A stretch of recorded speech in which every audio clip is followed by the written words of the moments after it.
Hi കൂട്ടുകാരെ, അസ്സലാമു അലൈക്കും. എന്തല്ല, എല്ലാവർക്കും സുഖമാണെന്ന് വിശ്വസിക്കുന്നു. ഞാൻ ബറാത്തിൻ്റെ ഒരുക്കത്തിലാണ് കേട്ടോ. ആ സമയം പിടിച്ചിട്ട് തന്നെ എൻ്റെ അരിയെല്ലാം തീർന്നു പോച്ചു. അപ്പോൾ ഞാൻ ഇന്നലെ ഹൈപ്പർ മാർക്കറ്റിൽ പോയിട്ട് ഉണ്ടാക്കി അരി വാങ്ങി. പിന്നെ പൊടികളെല്ലാം ഉണ്ടേനും പൊടിപ്പിക്കാൻ. അപ്പോൾ അതെല്ലാം പൊടിപ്പിച്ച് കുറേശ്ശെ അരി അങ്ങനെ എടുത്തിട്ടാൽ പിന്നെ ചാക്കോട് കൂടിയിട്ട് കൂട്ടിക്കൊടുക്കാമല്ലോ എന്നൊരു പ്ലാനിലാണ് ഞാൻ അങ്ങനെ ചെയ്യുന്ന കേട്ടോ. ഒന്നിച്ചിട്ട് അങ്ങ് പൊന്തിക്കാനും സഹായിക്കുന്നില്ല. പിന്നെന്താ, അപ്പോൾ ഈ പണിയെല്ലാം ഫ്രീ ആയിട്ട് എടുക്കുന്നത് എങ്ങനെയാണെന്നറിയാമോ?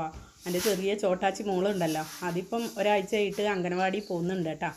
അപ്പോൾ അതുകൊണ്ട് അവളെ അങ്ങ് കൊണ്ടാക്കി കഴിഞ്ഞാൽ ഞാൻ ഫ്രീ ആണ്. മറ്റേ കുട്ടികൾ സ്കൂളിലും പോയി കഴിഞ്ഞാൽ പിന്നെ വീട്ടിലത്തെ പണികൾ ആയിട്ട് അങ്ങനെ പോവാം. അപ്പോൾ അങ്ങനെ ഇന്നലെ ഞാൻ തുറക്കലും അടിക്കലും കോരലും എല്ലാം ചെയ്താണ്. പക്ഷേങ്കിൽ എൻ്റെ അടുപ്പെല്ലാം ഉണ്ട് ചെയ്യാൻ. അടുപ്പിൻ്റെ ഭാഗം തീരെ നമ്മൾ ഉപയോഗിക്കാത്തതിനെ കൊണ്ട് അവിടെ ഇട്ടേച്ചതാണ്. വെറും ഗ്യാസ് തന്നെയാണ്, ഫുള്ള് ഗ്യാസ് തന്നെ. ചോറും എല്ലാം നമ്മൾ ഗ്യാസിൽ തന്നെയാണ് വെക്കൽ. അപ്പം അതുകൊണ്ട് കത്തിക്കുന്ന അടുപ്പ് നമ്മൾ തീയിൻ്റെ അടുപ്പൊന്നും അങ്ങനെ ഉപയോഗിക്കാറില്ല.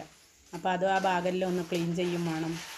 അങ്ങനെ ഞാൻ മോളെ അംഗൻവാടിയിൽ കൊണ്ടാക്കിയിട്ട് വരുന്ന സമയത്ത് നമ്മളിവിടെ അടുത്ത് തന്നെയുള്ള ചേച്ചി എന്നോട് പറഞ്ഞു, ഞങ്ങളറിയുന്നൊരു കുട്ടിയുണ്ട്, ഒന്ന് രണ്ട് സ്ത്രീകളുണ്ട്. അതിൽ കുറച്ച് ഒരു ചെറിയ പെൺകുട്ടിയാണ്, ഒന്ന് കുറച്ച് മുതിർന്നതാണ്. അപ്പം വിദ്യാഭ്യാസമുള്ള കൂട്ടത്തിലാണ് കേട്ടോ. അപ്പോൾ ഞാൻ നിങ്ങളോട് പറയുന്ന കാര്യം എന്ന് വെച്ചാൽ, ഞാൻ എപ്പോഴും പറയാറുണ്ട്, സ്ത്രീകൾ വേഗത്തിൽ പിന്നെ പാഠം പഠിച്ചതിൻ്റെ അടിസ്ഥാനത്തിൽ തന്നെയാണ് പറയുന്നത്. നമ്മൾ പെട്ടെന്ന് കല്യാണം കഴിപ്പിച്ച് കൊടുക്കറ് മക്കളെ എന്ന് വെച്ചാൽ, വിദ്യാഭ്യാസം ഉണ്ടെന്ന്, ആ മക്കൾക്ക് വിദ്യാഭ്യാസം ഉണ്ട്, ജോലി ഉണ്ട്, എന്നിട്ടും കൂടിയിട്ട് ഭർത്താവ് ജോലിക്ക് പറഞ്ഞയക്കൂല പോലും. ആ ചേച്ചി പറയുന്നയാ, ജോലിക്ക് ഫസ്റ്റ് തൊട്ടേ കല്യാണം തൊട്ടേ പറഞ്ഞയക്കൂല എന്ന്.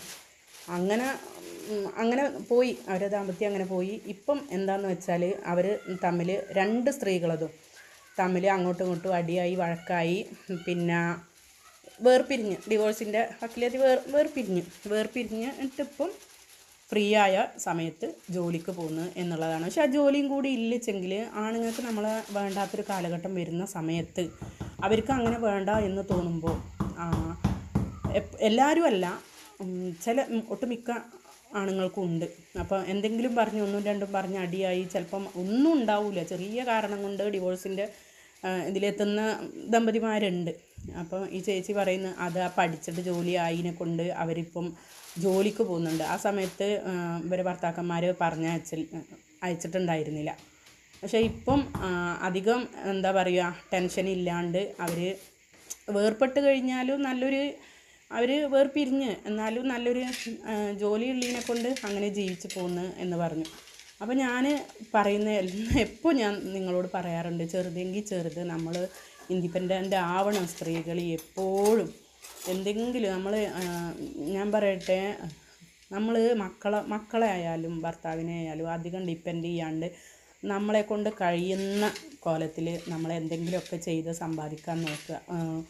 സ്വയം പ്രാപ്തി വരുത്തുക, സ്വയം പ്രാപ്തരാവുക എന്നുള്ളത് തന്നെയാണ്.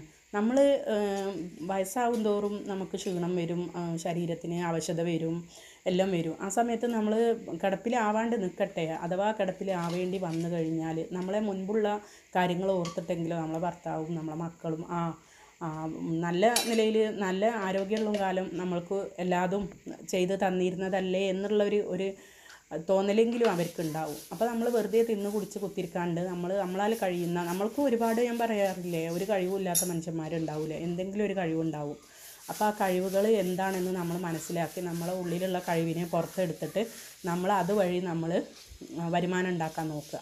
എത്ര ചെറിയ ജോലിയാണെന്നെങ്കിലും ഞാൻ പറയട്ടെ, ഒരൊറ്റ നേരത്തെ ചായ കുടിക്കാനുള്ള ഒരു വകയെങ്കിലും നമ്മളെ കൊണ്ട് ഉണ്ടാക്കാൻ പറ്റുമെങ്കിൽ അത്രയും നല്ലത്. അങ്ങനെ ആയിക്കഴിഞ്ഞാൽ ഒരു പായ്ത്തലൊക്കെ കടന്നു കഴിഞ്ഞാൽ എന്തുണ്ടെന്ന് വെച്ചാൽ, ആരോഗ്യമുള്ള കാലം എൻ്റെ ഉമ്മയോ അല്ലെങ്കിൽ ഭർത്താവ് ചിന്തിക്കും, ഇവളെ ഇത്രയും കഷ്ടപ്പെട്ടിട്ട് കുടുംബത്തിന് വേണ്ടിയിട്ട്, അതായത് അങ്ങനെ ഒരു ചിന്തയെങ്കിലും വരാണ്ട് നിൽക്കില്ല. നേരെ മറിച്ച് അവർ പോവണ്ട, ജോലിക്ക് പോവണ്ട, നീ ഒന്നും ചെയ്യണ്ട, മക്കളെ നോക്കി വീട്ടിലിരുന്നോ എന്നെല്ലാം പറഞ്ഞാലും എന്തുണ്ട്, അവരെ ഉള്ളിൽ നമ്മളിങ്ങനെ ചോദിച്ചു കൊണ്ടേയിരിക്കുമ്പോൾ അവർക്കൊരു കുറേ ചോദിക്കുമ്പോൾ ഒരു ദേഷ്യം വരും. പിന്നെ നമുക്ക് അവരെ ഭാഗത്തുനിന്ന് എന്തെങ്കിലും നെഗറ്റീവായിട്ട് ചിലപ്പോൾ ദേഷ്യം പിടിച്ചിട്ട് എന്തെങ്കിലും പറഞ്ഞാൽ ഭയങ്കര ഫീലിങ്സും ആവും അല്ലേ. അപ്പോൾ അതിനൊന്നും ഇടവരുത്താണ്ട് നമ്മളാൽ കഴിയുന്ന ജോലികൾ ചെയ്യുക എന്നുള്ളതാണ്. ഞാനിപ്പം ചെയ്യുന്നൊരു കോഴ്സ് എന്ന് പറഞ്ഞാൽ ഫാഷൻ ഡിസൈനിങ് ആണ് കേട്ടോ. അപ്പോൾ എനിക്ക് അതിൽ കുറച്ചും കൂടി ഇമ്പ്രൂവ്മെൻറ്റ് വരുത്തണം, അതുവഴി എന്തെങ്കിലുമൊക്കെ ചെയ്യണം എന്നുള്ളൊരു ഉദ്ദേശത്തിലാണ് ഞാൻ. ഈ ഒരു സാധനം നിങ്ങൾ ആരെങ്കിലും കണ്ടിട്ടുണ്ടോ? ഇതിൻ്റെ പേര് ഒരു ചൈനീസ് പേരാണ്, ചൗ ചൗ എന്നാണ് ഇതിനെ അറിയപ്പെടുന്നത് കേട്ടോ. ഫസ്റ്റ് ടൈം ഞാൻ ഗൾഫിൽ പോയ സമയത്താണ് ഈ ചൗ ചൗ അവിടുന്ന് വാങ്ങിയിട്ട് കറി വെക്കുന്നത്. ഭയങ്കര ടേസ്റ്റാണ് ഉള്ളത്, പറയാമല്ലോ, ഭയങ്കര ടേസ്റ്റ്. പിന്നെ എന്താണെന്ന് വെച്ചാൽ നിങ്ങളൊന്നും കറി വെക്കുന്ന കൂട്ടത്തിലാവില്ല നമ്മൾ കറി വെക്കുന്നത്. നമ്മളിവിടെ പച്ചക്കറി കറി വെക്കുന്നതിൽ പുളിയൊന്നും ഒഴിക്കൂല കേട്ടോ. തക്കാളി ചിലതിൽ തക്കാളി ഇടുള്ളൂ, ഇതിലൊന്നും തക്കാളിയൊന്നും ഇടൂല കേട്ടോ. ഇതിലൊരു സവാള, ഒരു 4-5 നമ്മളെ എരിവിനനുസരിച്ച് കുറച്ച് പച്ചമുളക് കീറി അങ്ങോട്ട് കൊടുത്ത്, ഒരു നുള്ളു ഉപ്പ്, ഒരു പിഞ്ച് മഞ്ഞൾപ്പൊടിയും ഇട്ടിട്ട് വേപ്പിച്ചിട്ട് തേങ്ങയിലൊന്നും ചേർത്തേണ്ടിയില്ല. തേങ്ങ അപ്പാടും എന്താക്കുക, അങ്ങ് നല്ലോണം അരച്ച് നല്ല പേസ്റ്റ് രൂപത്തിൽ അങ്ങ് അരക്കുക. എന്നിട്ട് അതങ്ങ് ഒഴിച്ച് കൊടുക്കുക. പിന്നെ കടുക് പൊട്ടിച്ചിട്ട് അതിൽ വറ്റൽമുളക് ഉണ്ടെങ്കിൽ ഇടുക. നിർഭാഗ്യവശാൽ എൻ്റെ കയ്യിൽ അതില്ലാണ്ട് പോയി കേട്ടോ. അപ്പം ഞാൻ ഇന്ന് ചൗ ചൗ ആണ് എനിക്ക് കറി. പിന്നെ നല്ല അടിപൊളി ഇന്നലത്തെ ഒരു കറിയും ഉണ്ട് കേട്ടോ. നിങ്ങളാരെങ്കിലും ഉണ്ടാക്കാറുണ്ടോ അറിയില്ല, ഞാനിപ്പോൾ ഒരു വർഷത്തിൻ്റെ മേലെ ഈ കറി ഉണ്ടാക്കിയിട്ട്. അപ്പോൾ ഇന്നലെ ഇതുപോലെ എനിക്ക് പൂതിയായിട്ട് ഞാനൊരു കറിയാക്കിക്ക്. എന്താണെന്നല്ലേ, നല്ല ഉണക്ക് സ്രാവ് കിട്ടിക്കനുവേ, അത് തേങ്ങ അരച്ചിട്ട് എൻ്റെ മക്കളെ ആ തേങ്ങയിൽ കുറച്ച് കുഞ്ഞുള്ളിയും കൂടിയും ചേർത്തിട്ട് നമ്മളങ്ങ് ഇട്ട് കൊടുത്താൽ എന്തൊരു ടേസ്റ്റാണെന്നാണ് പറയണ്ടേ. അപ്പോൾ അത് ഇന്നലെ ഞാൻ ആക്കിയതായിരുന്നു. ആ കറിയും ഉണ്ട്. ഞാൻ പറഞ്ഞില്ലേ ആരുമില്ല, മക്കൾ 3 ആളും ഇവിടെ ഇല്ല. അപ്പോൾ പിന്നെ ചോറും വെച്ചതുണ്ട്. ഞാനെന്താക്കി, ഇന്ന് ഫുള്ള് പണി തന്നെയാണ്, അടിച്ചു വാരലും. ഇന്നലെ പിന്നെ ഉള്ളെല്ലാം തുടച്ചതിനെ കൊണ്ട് പുറത്തെ പണിയേനു കേട്ടോ. അപ്പം അങ്ങനെ ഞാൻ വിചാരിച്ചു അവർ വരുമ്പോഴത്തേക്ക് എന്നാൽ പിന്നെ ഈ കറി അവിടെ ആക്കി കഴിഞ്ഞാൽ രാത്രിയിൽ പിന്നെ മീൻ എന്തെങ്കിലും പൊരിച്ചു കൊടുത്താൽ മതിയല്ലോ. എനിക്കത് കഴിക്കാൻ ഇന്നലെ ഉണ്ടാക്കിയ കറിയും ഉണ്ട്. പിന്നെ രാവിലെ മക്കൾക്ക് കുറച്ച് പച്ചക്കായ് പൊരിച്ചിട്ട് കൊടുത്തിനേ. നിങ്ങൾ ആരെങ്കിലും പൊരിക്കാറുണ്ട്? അങ്ങനെ പൊരിച്ചിട്ടും കൊടുത്തിട്ടുണ്ടായിരുന്നേ. അപ്പോൾ അതെല്ലാം കൂട്ടിയിട്ട് ഞാൻ അങ്ങനെ പ്ലാൻ ചെയ്ത് ഈ കറിയും ആക്കിയിട്ട് എനിക്ക് വേഗം അങ്ങ് ചോറ് സാപ്പിടാലോ എന്ന് വിചാരിച്ചു. വേറെ ഒരു പണിയൊന്നുമില്ല ഇന്ന്. അപ്പോൾ ഇതെല്ലാം കഴിഞ്ഞിട്ട് വേണം മക്കളെ മുടി വെട്ടാനൊന്ന് ബ്യൂട്ടി പാർലറിലൊന്ന് കൊണ്ടുപോകണമെന്ന് വിചാരിക്കുന്നുണ്ട്. അവർക്ക് വി കട്ടോ യു കട്ടോ എന്തെല്ലോ കട്ട് ചെയ്യണം പോലും മുടി. അപ്പോൾ അങ്ങനെ കുറച്ച് തിരക്കിലാണ് ഞാൻ. വേഗത്തിൽ നാളെ ബറാത്തും അല്ലേ, അപ്പോൾ വേഗത്തിൽ തന്നെ പണികളെല്ലാം ഒരുക്കി കുളിച്ച് മക്കൾ വരുമ്പോഴത്തേക്ക് എല്ലാം തീർത്തിട്ട് വേണം പോവാൻ. അപ്പോൾ എൻ്റെ പൊന്നു സഹോദരിമാരോട് എനിക്ക് പറയാനുള്ളത്, ഞാൻ ആ കാര്യങ്ങൾ നമ്മളറിയുന്ന സ്ത്രീകളാണ് കേട്ടോ. അവർ അതിൽ സ്ത്രീകളെന്ന് പറയാൻ ഒന്നൊരു പെൺകുട്ടിയാണ്, വലിയ പ്രായമൊന്നും ആയിട്ടില്ല. പക്ഷേ നല്ല നിലയിൽ കല്യാണം കഴിപ്പിച്ച് കൊടുത്തതായിരുന്നു. കേട്ടപ്പോൾ വല്ലാത്ത വിഷമം തോന്നിപ്പോയി കേട്ടോ. ജോലി ഉണ്ടായിട്ട് കൂടി ആ ജോലിക്ക് പറഞ്ഞേക്കാണ്ട് ഇവരെ ഇഷ്ടത്തിന് നമ്മൾ ജീവിക്കുക. എങ്ങനെ ഭർത്താവേ എന്നുള്ള ഒരു വിചാരം കൊണ്ട് നമ്മൾ ജീവിക്കുക. അവരാണ് നമ്മളെ ലോകം, അവരാണ് നമ്മുടെ എല്ലാം എന്നും വിചാരിച്ചിട്ട് നമ്മൾ കഴിയും. നമ്മൾക്കുള്ളതെല്ലാം അവർക്ക് കൊടുക്കും അല്ലേ, എല്ലാം കൊടുക്കും. പക്ഷേ അവരുടെ മൂഡിനനുസരിച്ചിട്ടാണ് പിന്നെ ഓരോ കാര്യങ്ങളും. അവർ പറയുന്നത് നമ്മൾ കേൾക്കുക. അവർക്ക് നമ്മളെ എന്താ പറയുക, മടുത്താൽ, അവർക്ക് ഇഷ്ടം കുറഞ്ഞാൽ പിന്നെ നമുക്കവിടെ സ്ഥാനമില്ല അല്ലേ.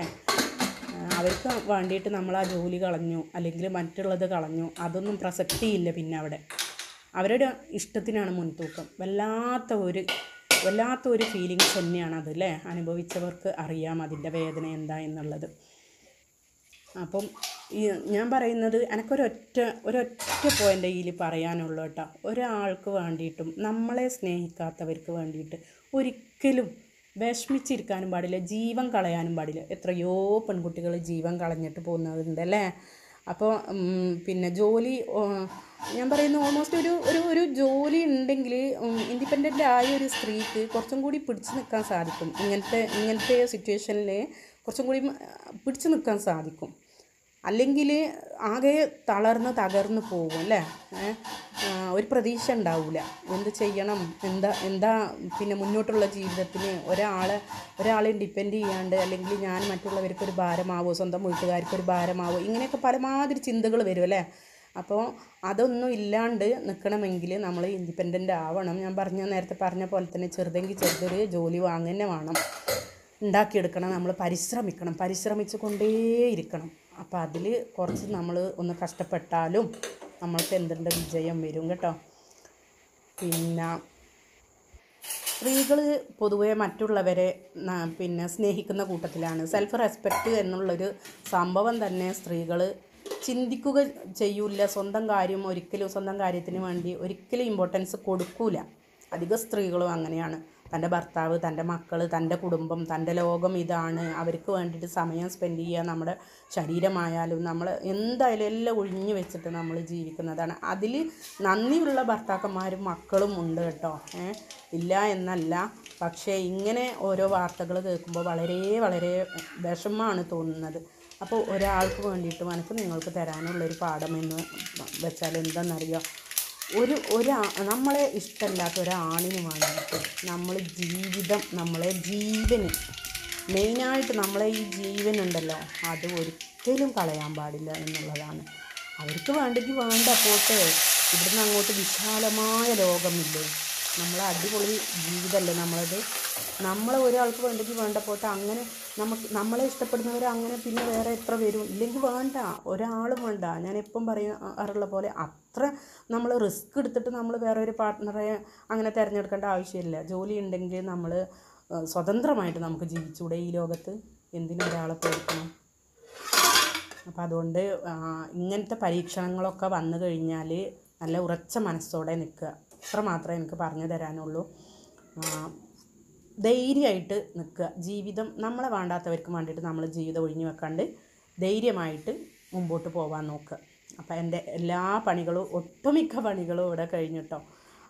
പിന്നെ ഇതിൻ്റെ ഇടയ്ക്ക് മക്കൾ വന്നിട്ടുണ്ട് സ്കൂൾ വിട്ടിട്ട്. എൻ്റെ ചെറിയ മോള് അംഗൻവാടി വിട്ടിട്ട് അവളും വന്നിട്ടുണ്ട്. അവരൊക്കെ ഭക്ഷണം കഴിച്ചാണ്. കുട്ടികൾ പിന്നെ കൊണ്ടുപോകുന്നതുകൊണ്ട്, അവൾക്ക് അംഗൻവാടിയിൽ നിന്ന് കിട്ടുന്നതുകൊണ്ട് അവർക്കൊന്നും ഉച്ച ടൈമിനൊന്നും വേണ്ട കേട്ടോ. ഞാൻ എന്താക്കി, സമയം കുറേ ലേറ്റ് ആയിക്കുന്നു ഭക്ഷണം കഴിക്കാൻ. പണികളെല്ലാം കഴിഞ്ഞുകൊണ്ടാണ് ഞാൻ ഭക്ഷണത്തിന് ഇരുന്നത് കേട്ടോ.